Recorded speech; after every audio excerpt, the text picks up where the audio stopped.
Good morning. Yeah. Thank you.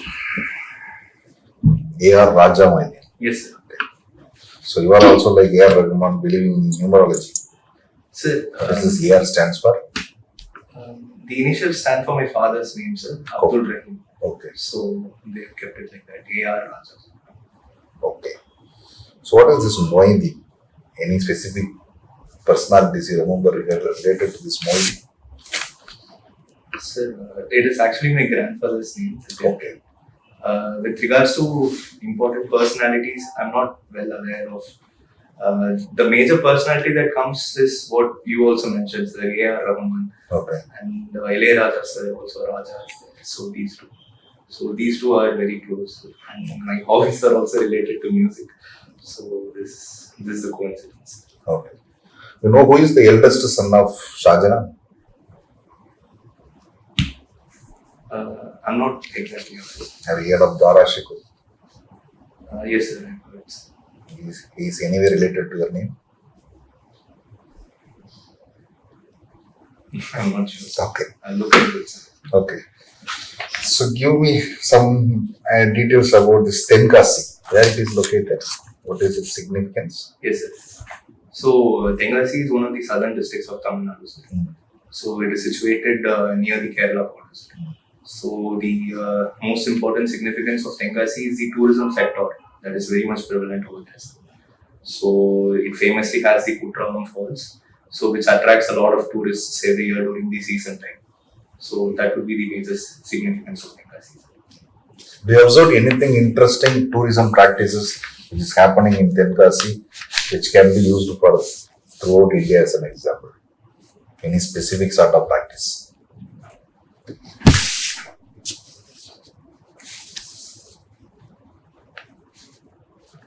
Sir, the model of having a lot of falls and having a tourism map that is there. So where a person just doesn't visit one particular falls, he has to visit a number of other falls also. So this kind of map is there. So I think this can be harnessed wherein in other places of the country where people visit one particular tourist location, they can be led on to other nearby tourist locations that they can visit. This will lead to the overall development of that region as a whole and not just one particular site, sir. So I think this model is very prevalent in Tenkasi. So I think this model can be emulated in other parts of the country. This Tenkasi is always related to the healing tourism. Have you heard of this? Yes, sir. What is that healing tourism? So I think that it refers to the various massage therapy that is there, where they use this oil massage or the head massage. So I think that is the one that you're referring to, healing tourism. Anything related to waterfalls? The water is said to be healing in nature. The water that is falling from the Kutralam Falls, it is from the Sittar River. So it is said to have the healing powers. So I think that is also part of it. What is the Siddhar? The river name is Sittar River, sir. Okay. It is a tributary of the Tamarabarani River. But it's also like water only. No? Anything specific you are adding into Siddhar River? No, sir. Particularly, we are not adding, but it is the belief that is there in the local population, and that has been harnessed for the tourism, sir. Okay. So, why, even though there is so much of importance is given in primary health care in Tamil Nadu, but still you feel that there is many things lacking in primary health care sector. I'm talking about only primary health care sector. You know, most of the doctors are allotted to primary health care. Most of the things are allotted to primary health care out of the three systems. But still there is something lagging in this primary health care. What is that and why it is? Which we are performing better than other states, but still we can even perform better. So, for example, the infant mortality rate and the maternal mortality rate is still high, even though it is lower than the national average in Tamil Nadu. It is still a bit high, sir. So I think that aspect we can work on a bit more.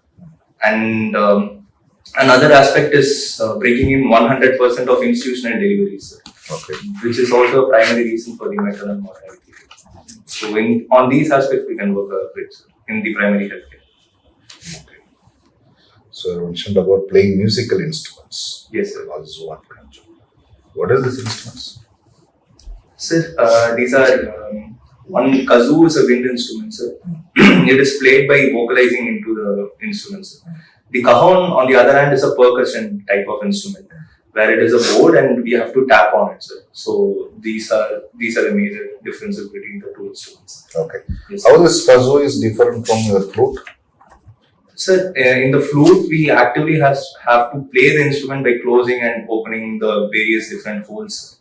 But in the kazoo, we just need to hum the tune into the instrument, and it will produce a sound. So it is more easy for a person who is new to music. They can easily learn this instrument, sir. So both of them are easily playable instruments also, and they bring in more inclusivity into music in the sense that everyone can come and play these instruments. So this is kazoo. This is like a percussion instrument? Yes, sir. Where It is. Where it is originated? Any Sir. idea about this? Yes, sir. It originated in South America, in the country of Chile. Okay. Chile. Okay. So yes, it originated. So how did you get to know about these very unique instruments, because they do not come across as a regular instrument in India? Yes, ma'am. So Yes. how did you get to know about them? I'm primarily interested in Carnatic music. Yes. So while I was looking at Carnatic fusion bands and all, I saw that one band was playing this instrument of kazoo, wherein they bring in the traditional nadaswaram type of music into kazoo. So they use that. So it was very pleasant for me to hear and listen to it. So I got into kazoo. And cajon also similarly, I saw a band playing. So, and it was impressive because an entire drum kit can be brought into a single board. So I also, it was very impressive for me. So I got into So this instrument. do you think that the future of music in India is fusion? Yes, ma'am, I do believe that it is fusion because we are living in an age of increased globalization now, wherein the traditional music forms of Carnatic and Hindustani is frequently getting in touch with the other music forms. So I think it will lead to fusion music. Okay. I also read in your profile that you have some Guinness World Record and Limca National Record for the largest keyboard ensemble. Yes, ma'am. So tell me about it. Like, what was the objective of doing this ensemble and what was your learning from it? Yes, ma'am. So the event was organized by my keyboard guru, MS Martin, sir. So the major reason why we wanted to do this record was to bring in a feat or achievement that a number of people can play music together in synchronization. So a total of 109 of us, we came together and we played. And even though the event was for 15 minutes where we played a single song, the practice that went in took around 6 months of time, wherein mostly we were school students. So we had to meet every Sunday and then practice together, all 104 of us. So bringing in that synchronization took time. So that was the major achievement that we wanted to show, and we got a world record for that. And what is the difference between the Limca and the Guinness? Well, the Guinness is a world record, while the Who comes and checks for this? Like, a representative from the Guinness organization, they come and check for this one. where are they based? They are based from the UK primarily. Okay. Yes, ma'am. And now they are globally present in other countries like the US also. And a person from there came, and we actually performed at Music Academy in Chennai. Yes, ma'am. So at that time they came and they checked it, and they gave the certification. And the Limca is a national record, ma'am. And it is based where? That I'm exactly not sure. You should read about that. Okay. Okay. Yes. Next comes NCC and NSS. So tell me about them and what is the difference? Both are primarily student-based organizations now. While the NCC is more of an army-based organization, the NSS is a service scheme. So that is the primary difference among them. And the motto of NSS, not me but you, indicates that it is a more service-oriented organization, wherein blood camps are organized and village visits are organized. The NCC, on the other hand, the motto is unity and discipline. And it is an organization which is there to instill a sense of patriotism into the students' hearts now, so that they get a sense of what the army is and what they actually do. So This is the basic. So, can you tell me the origin of NCC? Why was it even brought? And is it significant now? This is an important question. Yes. So, you read about this thing. Yes, ma'am. Okay. Lastly, tell me about the Sir Kali Govindarajan Prize. Yes. So I am an alumni of Annamalai University now. So they institute a prize in his name, Sir Kali Govindarajan, who was a famous Carnatic musician, and they give the prize to someone who is excelling in fine arts during the entire MBBS degree program. So since I was a cultural secretary, and I was also a part of the fine arts program, so they chose me now, and I was honored to receive the prize. And what exactly is fine arts? What all does it include? Fine arts includes music, dance, drama, and also the other artistic forms like painting, etc. Thank you. Do you think that India is ready for a multi-front conflict? Ma'am, I do think we are ready for a multi-front conflict. With regards to our defense capability, it was also shown in our recent Operation Sindoor that we conducted, in which we proclaimed to the world that we are very much aware of what threats we face and how we can encounter them and how we can counter them. So in that aspect, our defense capabilities is good. With regards to our infrastructure in the border areas, that is also improving. With the border roads organization bringing in a lot of new projects. And also we have a vibrant villages program, which shows that our borders are strengthening. So I think we are very much competent enough to fight a multi-front conflict. Okay. Do India have a national population policy? I'm exactly not sure. Okay. Do you think that India needs a national population policy? Ma'am, yes, ma'am. India does need a national population policy in the sense that our demographic dividend is very much high right now, and we have to harness it for bringing in Viksit Bharat 2047. So, in that sense, we do need a national population policy. Should it be a uniform national population policy or a customizable one? Ma'am, it should be customizable, is what I feel. It should have broader tenets, but it should be customizable according to the varying demographics of each state. For example, our state's population is much lesser when compared to Uttar Pradesh. So it should be customizable in that sense. Okay. We were talking about inclusivity in music, Yes. right? Yes. We are coming up with a lot of digitization. We are bringing in digital apps Yes. like integrating with other national mobile monitoring system and so Yes. on and so forth. Yes. Do you think that these things have made exclusion? We are not moving towards inclusion, rather we are moving towards digital exclusion. What's your viewpoint about it? Ma'am, I do agree that there is a prevalent digital divide in India, wherein I think around 30% of the people do not even have access to mobile phones.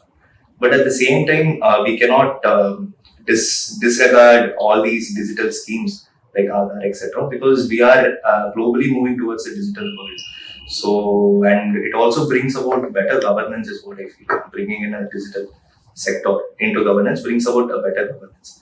So, instead of looking at it as an exclusionary thing, we have to try to bring in the people and bridge the digital divide.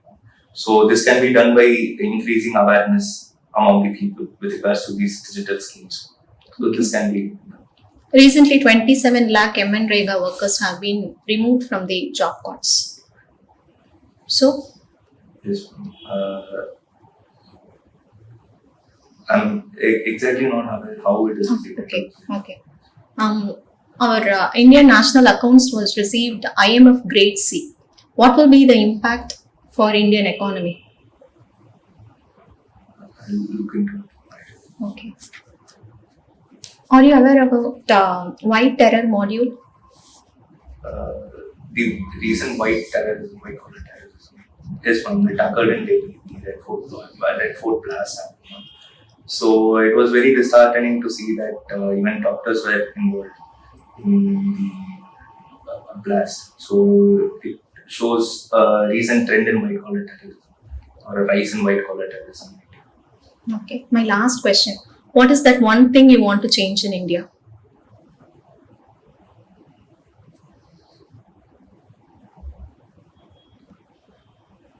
The major thing that I want to change in India is the varying disparity that is seen across India. Like some states are doing very well and some states are not doing that good. So I think the models that are working for certain states, for example, in Tamil Nadu we have a scheme called Makkalai Thedi Marthu. This model was even appreciated by the central government. So this model can be brought in across the country to bridge the disparity between various parts of the country. So I think as a India we have to develop as a whole. So that should be brought in. Okay. Thank you. Yeah. You're mentioning about the fusion music. You said the change of perception among them. What is the reason for this change? With regards to music, yes. Yeah. You mentioned that now it's moving towards fusion Yes. more than the Yes, sir. traditional thing. Yes, sir. Why there is change of perception? Sir, one unique thing about Indian music is that our sense of music has always been with regards to cinema music as well, sir. While you look at other countries, there are more independent forms of music, but in India, whether we take north or south, it is related to cinema-related music. So our perception of music comes from cinema music. So as the cine industry is also moving towards a bit of fusion music, wherein Western influences are coming in and digital music is coming in. So the people's influence is also changing and it's moving towards fusion rather than classical music. Okay. So what is your view on this doctors practicing in rural area? Sir, I think it is a very necessary one that has to be done. Okay. And even now the MRB seats are being filled and now they have again qualified for seats to be filled, sir. And even doctors in Tamil Nadu at least are very much willing to work in the primary health care. Okay. So it's a good news. When you were mentioning about the book of records, you mentioned about 109. Yes. Why this number 109 is selected? It can be 108 or 107 or Yes. 110. Yes. Any specific reason behind this 109? There was no particular reason behind it, sir. The number of students under my guru were 109 of us. So we had a group of 109 people, sir. Okay. Other than that, I don't think there is any other significance to it. Okay. What is the ambulance number in Tamil Nadu?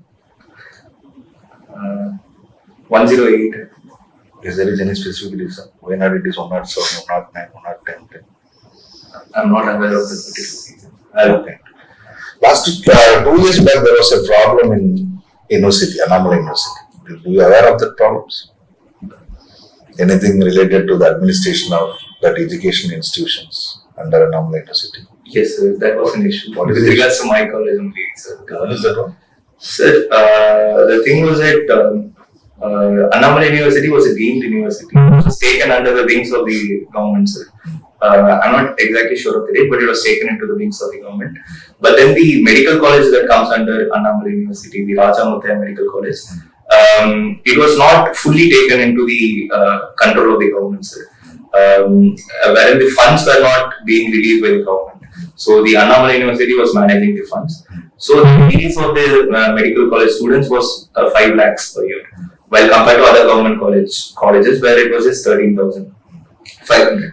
So that was the major reason, sir. And the students were protesting against it. And now it has been completely taken up by the government and the fees has also reduced to 13,500. And the college is now under the NGR University. And the name was also being changed to Government Kallur Medical College from Raja Muthiah Medical College. Okay. Nice. Okay. Okay, thank you, sir.